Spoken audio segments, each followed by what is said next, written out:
Você costuma viver a vida de modo intencional, porque você quer, você faz as escolhas porque você quer, de modo intencional, de modo planejado, ou será que você vai vivendo a vida do jeito que dá? Olha só, eu era essa pessoa que vivia a vida do jeito que acontecia. Mas à medida que o tempo foi passando e que eu fui estudando e me aprofundando no conhecimento da mente, eu comecei a descobrir que a gente pode viver uma vida intencional em todas as áreas da nossa vida, inclusive na área espiritual, que é a que ultimamente eu tenho colocado mais foco. É a que de fato eu quero viver essa vida espiritual intencional, ser intencional no meu relacionamento com Deus. E estudando a Bíblia, eu me dei conta que foi isso que aconteceu na história que Mateus conta no capítulo 2, de 1 a 12. De um lado, a gente encontra homens que viajaram centenas, talvez milhares de quilômetros, não sei, para encontrar o Messias. Do outro lado, homens que conheciam perfeitamente as Escrituras. Eles sabiam exatamente aonde o Cristo nasceria, mas eles nunca deram um passo, o passo mais importante, que é ir até Jesus. É ir até onde Jesus estava nascendo. Então, nesse vídeo, eu quero compartilhar com vocês algumas lições que eu aprendi nesse texto de Mateus e que me fez ver e refletir sobre uma pergunta muito importante. A minha fé, ela é baseada apenas na minha mente, no meu estado mental ou no meu estado informacional? Ou será que ela tem transformado o meu coração? Então, Mateus fala dos magos que vieram até Jesus, trazer presentes para Jesus. A palavra magos, ela significa homens sábios, magoi, no grego. E eles provavelmente vieram lá da Babilônia ou da Pérsia ou alguma outra região do Oriente. Eles eram estudiosos, eles eram conselheiros do rei, observadores dos astros, eles eram intérpretes de sonhos. E é provável que eles praticassem a astrologia, algo que era comum naquela cultura. Embora a Bíblia não aprova a prática da astrologia como forma de direção espiritual, a gente vê aqui que Deus, ele usa ou ele se comunica com aqueles homens porque sabia que aqueles homens eram sinceros e Deus usa a linguagem deles para falar com eles e eles compreenderem aquilo que Deus queria que eles fizessem e conduzi-los, que na verdade era conduzi-los a Cristo. E eu me perguntei como que eles sabiam sobre o nascimento do Messias. Mateus apenas registra que eles disseram: vimos a sua estrela no Oriente e viemos adorá-lo. Esse era o único conhecimento que os magos tinham a respeito de Jesus, pelo menos que está registrado na Bíblia. E a conclusão ou a explicação que se dá para que os magos conhecessem foi a influência do profeta Daniel, que viveu cerca de 70 anos na Babilônia. E ele foi colocado chefe dos sábios por muitos anos, por décadas.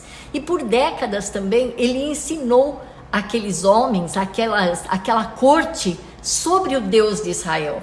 Não só ensinou, mas as pessoas viram o exemplo de Daniel. É bem possível que os ensinamentos de Daniel tenham sido preservados e passado por várias gerações até chegar na geração dos sábios, até chegar na época de Jesus. Mas o que me chama a atenção é que aqueles homens, eles não tinham o mesmo privilégio espiritual, digamos assim, que os judeus possuíam na época.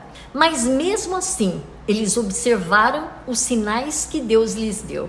Eles decidiram buscar Jesus e enfrentaram uma longa viagem e perseveraram, apesar das dificuldades.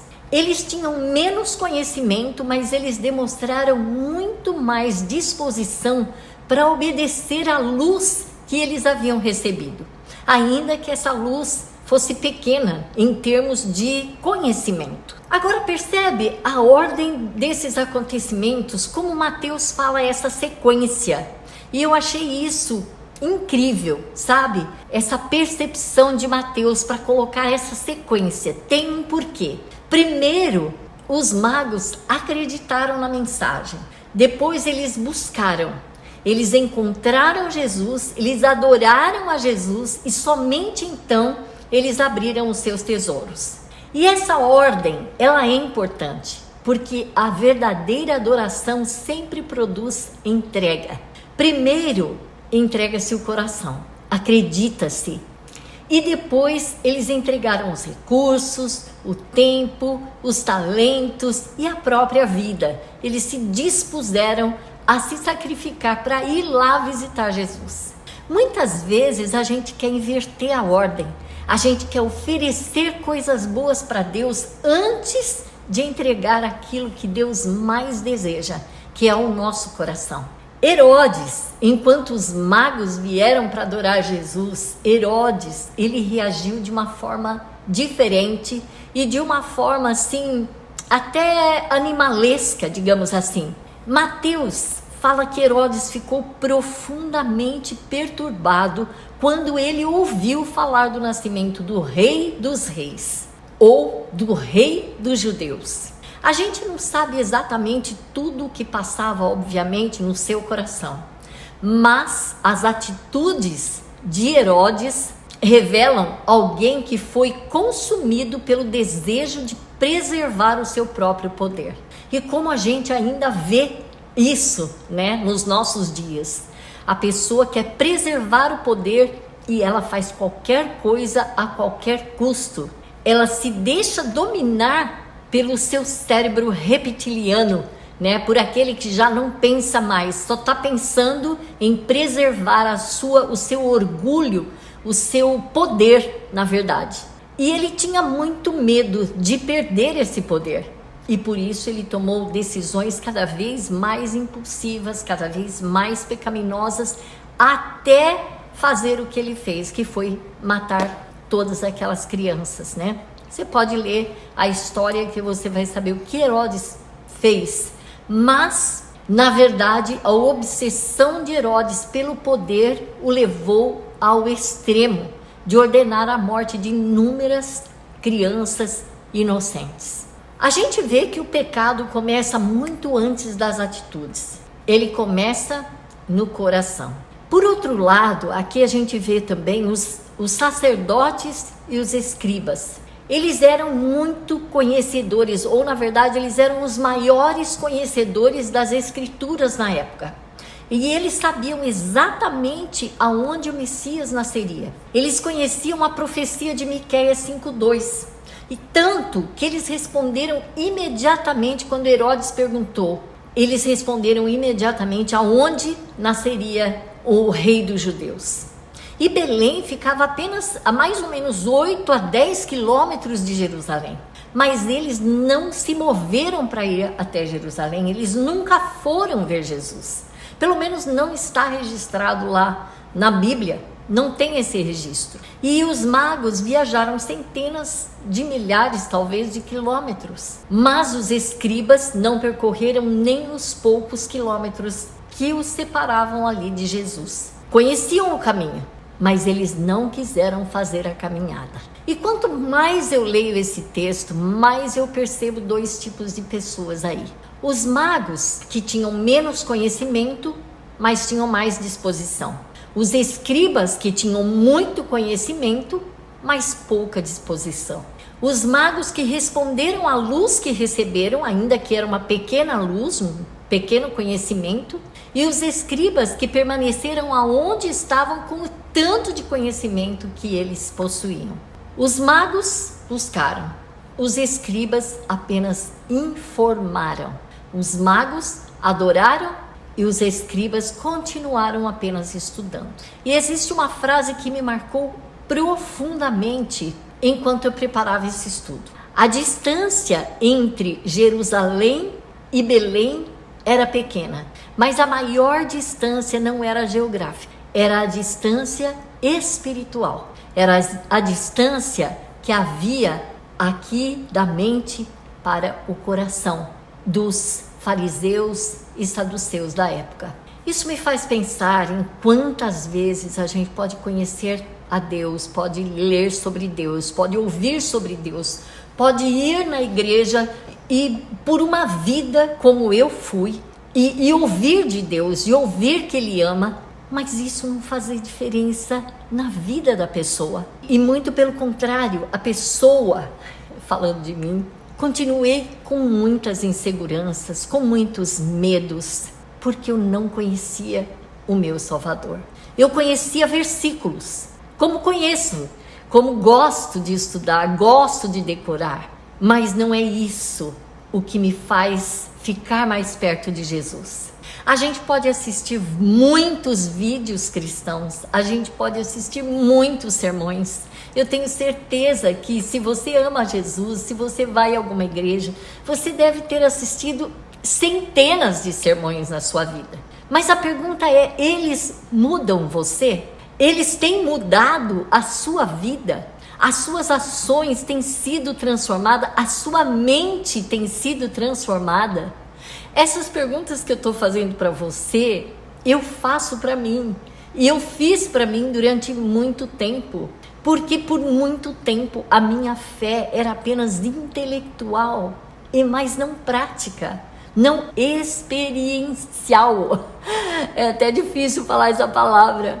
Mas a pergunta para mim é, eu estou acumulando mais e mais informações e não estou respondendo ao chamado de Deus?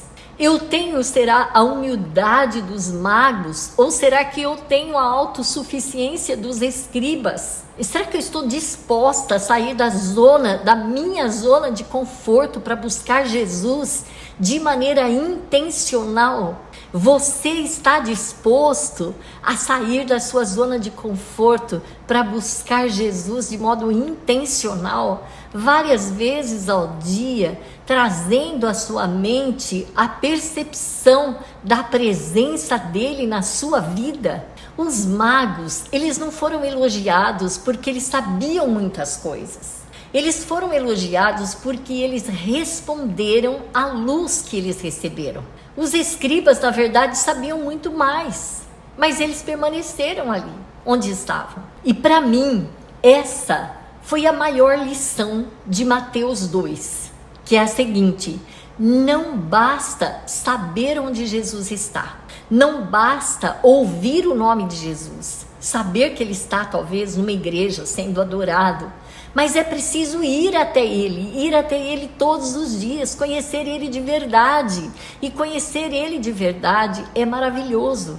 Permitir que essa verdade transforme a nossa mente, transforme o nosso coração é ainda mais importante.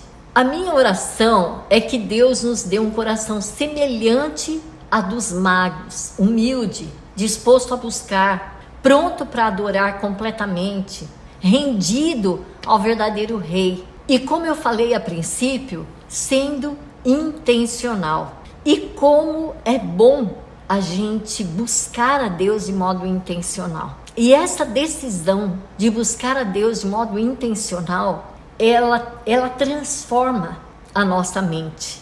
Ela transforma a nossa maneira de ver a Deus, a nossa maneira de ver a nós mesmos, a nossa maneira de ver o mundo ao nosso redor. Inclusive, a nossa maneira de ver a igreja, de ver aqueles que a gente chama de irmãos, de ver a própria família.